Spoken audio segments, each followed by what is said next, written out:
வணக்கம். 2 நாளாக இருந்த பரபரப்பு ஒரு வழியாக இன்னைக்கு காலையில் அடங்க ஆரம்பிச்சிருச்சு. என்னென்னா, அஜித்னு ஒரு பிரபலமான நடிகர். அவருக்கு அப்போலோ ஹாஸ்பிட்டலில் ஒரு மைனர் அறுவை சிகிச்சை, அதை முடிச்சுட்டு அவர் வீட்டுக்கு போயிட்டாருப்பா அப்படின்னு இந்த செய்தி வந்ததுக்கப்புறம் தான் அஜித் ரசிகர்கள் மட்டும் கிடையாது, எல்லாருமே அப்பாடா அப்படின்னு ஒரு நிம்மதி பெருமூச்சு விட்டாங்க. ஏன்னா அப்போலோ ஆஸ்பத்திரியில் அஜித் சேர்ந்துருக்காரு அப்படின்னு செய்திகள் வர ஆரம்பித்தோடனே எல்லாருக்குமே ஹார்ட் பீட் எகிற ஆரம்பிச்சிச்சு. என்ன ஏன் நல்லா இருந்த மனுஷனா திடீர்னு ஏன் அப்போலோ ஆஸ்பத்திரியில் போய் சேர்றாரு அப்படின்னா எல்லோரும் விசாரிக்க ஆரம்பித்தாங்க. ஆளுக்கு அப்போலோ தரப்பில் இருக்கிற டாக்டர்ஸ், அங்கே வேலை பார்க்குறவங்க எல்லார்ட்டையும் என்னாச்சு அவருக்கு என்னாச்சு, ஏன் திடீர்னு உங்கள் ஆஸ்பத்திரியில் சேர்ந்தார் அப்படின்லாம் விசாரித்த உடனே ஒன்றும் இல்லைங்க, அவர் ரெகுலராக மெடிக்கல் செக்கப் பண்ணுவார், அந்த மாதிரி ஒரு செக்கப்புக்காக தான் வந்திருக்கிறாரு. ஏன்னா 15ஆம் தேதி அசர்பைசானுக்கு விடாமுயற்சி ஷூட்டிங்காக கிளம்ப போகிறாரு. அதுக்கு முன்னாடி நம்ம ஒரு மாஸ்டர்கள் செக்கப் பண்ணிக்கலாம், ரெகுலரான ஒரு மெடிக்கல் செக்கப் பண்ணிக்கலாம் அப்படிங்கிறதுக்காக தான் வந்திருக்கேன், மற்றபடி வேறு ஒன்றும் இல்லை அப்படிலாம் சொன்னாங்க. அது அஜித் தரப்புல இருந்தே அவருடைய பிஆர்ஓ சுரேஷ் சந்திரா சொன்னார். ஆனால் பாருங்கள், அதுக்கு அடுத்த நாள் அஜித் ஐசியூவில் சேர்த்துருக்காங்க அப்படின்னு மறுபடியும் ஒரு செய்தி வந்தோன்னே இன்னும் எல்லாரும் பதட்டப்பட ஆரம்பிச்சிட்டாங்க. குறிப்பாக அஜித் ரசிகர்லாம் என்னடா ஆச்சு எங்கள் தலைக்கு, திடீர்னு இப்படியெல்லாம் சொல்கிறீங்களே அப்படின்னு ஒரு பதட்டத்தோடு இருக்கும்போது தான் அஜித்துக்கு இந்த காதுலேருந்து மூளைக்கு போகிற ஒரு நரம்பில் ஒரு சின்ன வீக்கம் இருக்குது, அதுக்கு ஒரு மைனராக ஒரு ஆப்ரேஷன் பண்ணால் போதும், அதை பண்ணால் அவருக்கு ப்ராப்ளம் சால்வ் ஆகிடும் அப்படிங்கிற மாதிரி சொல்லி அந்த ஆப்ரேஷன் முடிஞ்சு இன்னைக்கு காலையில் அவர் வீட்டுக்கு போயிட்டார். ஆக்சுவலாக உண்மை என்னென்னா, இன்னும் 2 நாள் 3 நாள் அஜித் ஆஸ்பத்திரியில் இருந்திருக்கணும். ஏன்னா ஐசியூவில் ஒரு பேஷண்ட் அப்போ அட்மிட் பண்ணான்னு வச்சுக்காங்களேன், அடுத்த நாளே வீட்டுக்கு அனுப்ப மாட்டாங்க, டிஸ்சார்ஜ் பண்ண மாட்டாங்க, கூட ஒரு நாளாவது வச்சுட்டு தான் அனுப்புவாங்க. ஆனால் அஜித்தை நம்ம அப்படி வைக்க முடியாது. ஏன்னா அவருக்கு இந்த மாதிரி ஆஸ்பத்திரியில் சேர்த்துருக்காங்க அப்படின்னு சொன்ன உடனே எல்லாருமே பதட்டப்பட ஆரம்பிச்சிட்டாங்க. இன்னும் நிறைய அஜித் ரசிகர்களும் அப்போலோ ஆஸ்பத்திரிக்கே போக ஆரம்பிச்சிட்டாங்க. அதை கூட அஜித் கொஞ்சம் யோசனை பண்ணி பார்த்துருப்பார், வேணாம் எதுக்கு நம்ம தேவையில்லாமல் இங்கே இருந்து ரசிகர்கள் இங்கே அது ஒரு பெரிய பிரச்சனை ஆகிடக்கூடாது, மக்களுக்கு தொந்தரவாக இருந்துருக்கூடாதுன்னு அவர் நினச்சிருக்கலாம். அதனால் ஆப்ரேஷன் முடிஞ்ச உடனே அவர் வீட்டுக்கு டிஸ்சார்ஜ் ஆகி போயிட்டார். மேற்கொண்டு எப்படியும் ஒரு 10 நாள் 15 நாள் அவர் ரெஸ்ட் எடுக்க வேண்டியிருக்கும், அண்டு டேப்லெட்ஸ் எல்லாமே சாப்பிட வேண்டியிருக்கும். அது எல்லாமே அவர் வீட்டில் போய் டாக்டர்ஸே போய் பார்த்துப்பாங்க, ஏன்னா அதெல்லாம் அவருக்கு பிரச்சனை இருக்காது. ஆனால் அந்த 15ஆம் தேதி விடாமுயற்சி படத்தோட ஷூட்டிங் மறுபடியும் ஆரம்பிக்க போகிறாங்கன்னு ஒரு தகவல் வந்தது இல்லையா, அது இல்லை அப்படிங்கிறது தான் உண்மை. நம்ம அந்த விடாமுயற்சி யூனிட்டில் விசாரித்தோம்னா அதுக்கான எந்த ஒரு முன்னேற்பாடுகளும் இன்னைக்கு வரைக்கும் நடக்கலை. மறுபடியும் அசர்பைசான்லேயே ஷூட்டிங்கை கண்டினியூ பண்ணிடுவோம் அப்படின்னு சொல்லிட்டு இப்போ அந்த குளிர், இந்த புயல் அது எல்லாமே குறைய ஆரம்பித்து இப்போ சம்மர் சீசன் அங்கே வர ஆரம்பிச்சிருச்சு. அதனால் விடாமுயற்சி ஷூட்டிங் மறுபடியும் அசர்பைசானில் தான் ஸ்டார்ட் பண்ண போகிறாங்க. ஆனால் அது எப்போ அப்படிங்கிறது இன்னும் உறுதியாகலை. பொதுவாகவே அஜித்தை பற்றி எல்லாரும் சொல்கிற மாதிரி இருந்தால் என்ன சொல்லுவாங்கன்னா, அவர் ரொம்ப நல்ல மனுஷன், அவர் பாட்டில் அவர் வேலை உண்டு அவர் உண்டுன்னு இருப்பார், யாருக்கும் பிரச்சனை கொடுக்க மாட்டார், எந்த பிரச்சனையும் தலையிடவும் மாட்டார், அவர் பாட்டு அவர் லைஃப்பை என்ஜாய் பண்ணி வாழ்கிறாரு அப்படின்னு தான் சொல்லுவாங்க. என்ஜாய் பண்ணி லைஃப்பை வாழ்ந்துக்கிட்டு இருந்த ஒரு மனுஷனுக்கு திடீர்னு எப்படி மூளை சம்பந்தமான ஒரு பிரச்சனை வந்தது அப்படின்னு ஒரு கேள்வி இருக்கு இல்லையா. அவருக்கு உடம்புல ஏகப்பட்ட தையல்கள் இருக்குது, அதில் எந்த மாற்று கருத்தும் கிடையாது. ஏன்னா அவர் படத்தில் நடிக்கும் போதும் சரி, இல்லை கார் ரேஸு பைக் ரேஸிங்கே போகும்போதும் சரி, நிறைய தடவை ஆக்சிடெண்ட் ஆகிருக்குது. அதனால் நிறைய ஆப்ரேஷன்லாம் பண்ணியிருக்கிறாங்க, மாத்திரைகள்லாம் அவ்வளோ சாப்பிட்டுக்கிட்டு இருக்காரு, அதெல்லாமே தெரியும். ஆனால் அவருடைய மனசுக்கு வெரி ஃபஸ்ட் டைம் இப்படி ஒரு பாதிப்பு வந்திருக்கு அப்படின்னா அதை கொஞ்சம் எல்லோரும் ஆச்சரியமாக பார்க்குறாங்க. என்னடா இது, ரொம்ப சுதந்திரமாக வாழ்ந்துக்கிட்டு இருந்த மனுஷன் தானே, திடீர்னு எப்படி அவருக்கு மூளை சம்பந்தமான ஒரு பிரச்சனை வந்தது அப்படின்னு இருக்கு இல்லையா. அதுக்கு மிக முக்கியமான காரணமாக என்ன சொல்கிறாங்கன்னா, சமீபத்திய நடந்த சில நிகழ்வுகளை தான் சொல்கிறாங்க. ஒன்று அவருடைய நெருங்கிய நண்பர்கள் 2 பேர், ஆர்ட் டைரக்டர் மிலன், அப்புறம் வெற்றி துரைசாமி, இவங்க 2 பேர் இறந்து போனாங்க இல்லையா. அவங்க 2 பேரோட இறப்பு அஜித்தை மனதளவில் ரொம்பவே பாதிச்சிருக்குங்கிறது உண்மை. இதில் வெற்றி துரைசாமி மட்டும் அவருக்கு நெருங்கிய நண்பர் கிடையாது, மிலனும் நெருங்கிய நண்பர் தான். ஏன்னா அவர் ஏகன், வீரம், வேதாளம், பில்லா அப்படின்னு இந்த இப்போ விடாமுயற்சி வரைக்கும் கிட்டத்தட்ட 6 படங்களுக்கு அவர் தான் ஆர்ட் டைரக்டர். இந்த அஜித் மாதிரியான பெரிய ஹீரோக்கள் படங்களுக்கெல்லாம் முக்கியமான டெக்னீஷியன் ஹீரோ தான் செலக்ட் பண்ணுவார். ஹீரோயின் ஆரம்பித்து, மியூசிக் டைரக்டர் ஆரம்பித்து, எடிட்டரில் ஆரம்பித்து, ஆர்ட் டைரக்டர் ஆரம்பித்து ஹீரோ மட்டும்தான் அதை முடிவு பண்ணுவார். அப்படி அவருக்கு பிடிச்ச ஆர்ட் டைரக்டர் தான் மிலன், ரொம்ப க்ளோஸ் ஃப்ரெண்ட்ஸு. இன்னும் சொல்லப்போனால் விடாமுயற்சி ஷூட்டிங்லாம் 6 மணிக்கு முடிஞ்சுன்னு வச்சுக்கோங்களேன். அதுக்கப்புறம் நைட்டு தூங்குற வரைக்கும் வந்து அஜித் வந்து மிலனோட தான் டைம் ஸ்பெண்ட் பண்ணுவார். அப்படி ஜாலியாக பேசிட்டு அப்படியே வெளியில் அப்படியே ஒரு ரவுண்டு வந்துட்டு அப்படியே சுற்றி பார்த்துட்டு அவ்வளோ என்ஜாய்ஃபுல்லாக இருப்பார். அப்படி கூட இருந்த ஒரு ஃப்ரெண்டு திடீர்னு வந்து இறந்து போயிட்டாருங்கும்போது அவரால் தாங்கிக்கவே முடியலை.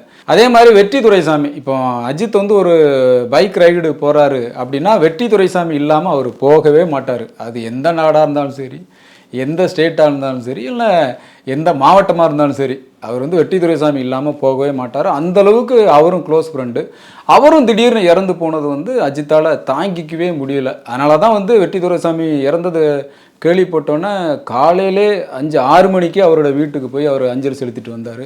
அந்தளவுக்கு ரொம்ப நெருக்கமாக இருந்த 2 நண்பர்கள் திடீர்னு நம்ம கூட இல்லையே அப்படிங்கும்போது அவருக்கு வந்து மனசளவில் ரொம்ப உடஞ்சி போயிட்டார் அந்த மனுஷன். அதுதான் உண்மை. அது மட்டும் கிடையாது, இப்போ நம்ம அஜித்தை வந்து தொடர்ந்து எல்லாருமே வந்து ஒரு பெரிய உசரமான இடத்துல வச்சு பார்த்துக்கிட்டு இருக்காங்க. திரும்ப திரும்ப வந்து அவர் நல்லவருங்க, அவர் எந்த பிரச்சனைக்கு போக மாட்டாருங்க, அவர் உண்டு அவர் வேலை உண்டுன்னு இருப்பாருங்க, அவர் சந்தோஷமாக ஜாலியாக இருக்காருங்க அப்படின்னு நம்ம சொல்லிக்கிட்டே இருக்கோம். ஆனால் அஜித்துக்கு என்ன ஆசை இருக்குது, அவருக்கு எங்கெல்லாம் போகணும், யார் கூடலாம் பேசணும், யார் கூடலாம் பழகணும், எதெல்லாம் வந்து நம்ம ஆக்சஸ் பண்ணணும், எதெல்லாம் பார்த்து என்ஜாய் பண்ணணும், இப்படிங்கிற அவர் தனிப்பட்ட ஆசைகள் இருக்கும்ல. அது வந்து ஒரு பெரிய ஹீரோவாக இருக்கிறதுனால அதெல்லாம் அவரால் ஆக்சஸ் பண்ணலை அப்படிங்கிற ஒரு வருத்தம் அவர் மனசுக்குள்ளே இருக்கோ என்னவோ. இப்போ நீங்களோ நானும் ஒரு பாண்டி பஜாரோ இல்லை ரங்கநாத் ஸ்ட்ரீட்டுக்குள்ளோ இல்லை ஒரு விஜயா ஃபோரமாலுக்குள்ளே போனால் ஈஸியாக நம்ம போயிட்டு வந்துடலாம். ஆனால் அஜித் மாதிரியான பெரிய பெரிய நடிகர்கள்லாம் வந்து அவ்வளோ ஈஸியாக போயிட முடியாது. அஜித்தெல்லாம் வெளியில் பார்த்துட்டாலே அப்படி ஒரு ஆயிரக்கணக்கான பேர் கூடிடுவாங்க. அதுவும் இல்லாமல் அவர் உங்களுக்கு தெரியும், அவர் வந்து ஒரு கட்டத்துக்கு மேலே நான் எந்த பப்ளிசிட்டிக்கும் வரமாட்டேன், எனக்கு ரசிக மண்டபம் வேணாம் அப்படின்னு டோட்டலாக ஒதுங்கிட்டார். ஆனால் அஜித் வந்து ஒரு காலத்தில் அப்படி இருந்த மனுஷன் கிடையாது. எல்லோரு கூடயும் ஆக்சஸ் பண்ணுற அளவுக்கு என்ன ரொம்ப சுதந்திரமாக இருந்தாலும் எல்லாருக்கிட்டையும் பழகிட்டு இருந்த மனுஷன். ஸோ அப்படி ஒரு வாழ்க்கையை வாழ்ந்தவர் திடீர்னு வந்து தனக்குன்னு ஒரு வட்டம், தனக்குன்னு ஒரு சர்க்கிள், தன்னை சுற்றி ஒரு 10-15 பேர், அவங்கள தவிர வேறு யாரும் இல்லைங்கிற ஒரு புது லைஃப் ஸ்டைலுக்கு மாறும்போது ஒரு கட்டத்தில் அது போர் அடிச்சிடும். அது யாராக இருந்தாலும் உங்களை சுற்றி ஒரு 10 பேர் 15 பேர் இருக்காங்க, இனிமேல் டெய்லி அவங்க முகத்தை தான் நீங்கள் பார்த்துக்கிட்டே இருக்கணும், அவங்க கூட தான் பேசணும், அவங்க கூட தான் பழகணும், அவங்க கூட தான் எங்கேயாவது வெளியில் போயிட்டு வரணும் அப்படின்னா அது உங்களுக்கு ஒரு கட்டத்துக்கு மேலே சலிச்சு போயிடும். நீங்கள் சமீபகாலமாக இப்போது அஜித் வந்து வெளிநாட்டு போயிட்டு வந்து ஏர்போர்ட்டில் இல்லை அந்த வெளிநாட்டுக்கு போகிற இடங்களில் சமயத்தில் கூட இந்த விடாமுயற்சி ஷூட்டிங் நடந்தப்போ வெளிநாட்டில் ஏதோ ஒரு மாலுக்கு போனார். அங்கே நிறைய ரசிகர்கள்லாம் வந்து சந்தித்து புகைப்படம்லாம் எடுத்தார். அந்த ஸ்டில்ஸ் எல்லாம் பாருங்களேன், அந்த அந்த அந்த அதில் வந்து அவ்வளோவா வந்து அந்த சிரிப்பு இருக்காது. அது என்னென்னா இங்கே வந்து நம்மளால் சுதந்திரமாக சுற்ற முடியுது, ஆனால் சென்னையில் தமிழ்நாட்டில் நம்மளால் அவ்வளோ சுதந்திரமாக வர முடியல அப்படிங்கிற ஒரு ஒரு ஒரு எண்ணம் அவருக்குள்ளே வந்துருச்சோ அப்படின்னு தான் தோணுது. ஏன்னா உடம்பளவில் ரொம்ப ஸ்ட்ராங்காக இருக்கிற மனுஷன் எவ்வளோ வலி வந்தாலும் அதையெல்லாம் தாங்கிக்கிட்ட ஒரு மனுஷனுக்கு மனசளவில் வந்து ஒரு 2-3 சம்பவங்கள் மட்டுமே வந்து தாங்க முடியலாம். அப்போது எந்த அளவுக்கு அவர் வந்து என்னடா இது லைஃப் அப்படின்னு நினச்சிருக்காருன்னு தானே நமக்கு தோணுது. அது மட்டும் கிடையாது. நான் என்ன சொல்லணும்னா ஆர்ட் டைரக்டர் மிலனோட இறப்பு, அப்புறம் வெற்றி துரைசாமியோட இறப்பு, இது மட்டுமே அவருடைய மனசு வந்து ரொம்ப சங்கடப்பட்ட காரணம் கிடையாது. இன்னும் மிக முக்கியமான விஷயம் என்னென்னா இந்த விஜயகாந்த் இறந்து போனார் இல்லையா, அதுக்கு வந்து அஜித் வந்து அஞ்சலி செலுத்த வரல. அந்த டைமில் பார்த்தீங்கன்னா அஜித்தை பற்றி பயங்கரமான விமர்சனங்கள் வந்துச்சு. இவர் என்னையா மனுஷன், எஸ்பிபி இறந்து போனதுக்கும் வரல, அதே மாதிரி அவருடைய நெருங்கிய நண்பர் நிக்காட் சக்கரவர்த்தி இறந்து போனதுக்கும் வரல. சரி, விஜயகாந்த் திரையுலகத்தில், அதுவும் தமிழ் திரையுலகத்தில் எவ்வளோ பெரிய மனுஷன், அவர் இறப்புக்கு கூட வரலாம், இவரெல்லாம் என்ன மனுஷன் அப்படின்னு சொல்லிட்டு நிறைய பேர் ரொம்ப கடுமையாக விமர்சனங்கள் பண்ண ஆரம்பிச்சிட்டாங்க. அது வரைக்கும் அஜித்தை பற்றி விஜய் ரசிகர்கள் வந்து விமர்சனங்கள் வைப்பாங்க. ஏன்னா அவர் வந்து ஒரு போட்டியாளர், அதனால் விஜய் ரசிகர்கள் வைப்பான்னு வச்சுக்கோங்களேன். மற்றவங்க யாரும் பெரும்பாலும் அஜித்துக்கு எதிராக விமர்சனங்கள் வைக்கவே மாட்டாங்க. பொதுவாக அஜித்தை பற்றி வெளியில் விசாரிச்சிங்கன்னா தங்கமான மனுஷன், அவரால் யாருக்கும் எந்த தொந்தரவும் கிடையாது, பாட்டில் அவர் வேலையை பார்த்துட்டு போயிட்டு இருப்பார் அப்படின்னு தான் சொல்லுவாங்க. அப்படிப்பட்ட அஜித்தை பற்றி விஜயகாந்த் இறப்புக்கு வரல அப்படின்ன உடனே அதுலேருந்து வந்து அவரை பற்றி தொடர்ந்து ஏகப்பட்ட விமர்சனங்கள் அவருக்கு எதிராக வர ஆரம்பிச்சிச்சு. அது கூட அவரை வந்து பாதிச்சிருக்கிறதா சொல்கிறாங்க. ஏன்னா இந்த விஜயகாந்த் இறந்து போய் ஒரு வாரத்திலே வந்து இந்த மாதிரி அவர் வரல, உங்களை பற்றி தொடர்ந்து நிறைய விமர்சனங்கள் வருதுன்னு அந்த செய்தி அவர் காதுக்கு போயிடுச்சு.